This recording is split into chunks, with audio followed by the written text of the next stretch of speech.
दो अक्षर वाले शब्द। बोलिए और पढ़िए। घर, गज। खल, थल, पल। हल, नल, कल। नग, मग, जग। जब, तब, कब। कम, गम, हम। नम, बम, दम। रस, इस, उस। बस, टब। खस, बस, कस। धन, तन, मन। ढक, तक, वक। शक, चक, रख। फल, हल। मन पर वश रख। नल पर टब रख। अब बस पर चढ़।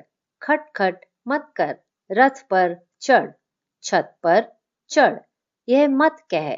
धन घर रख। हट मत कर।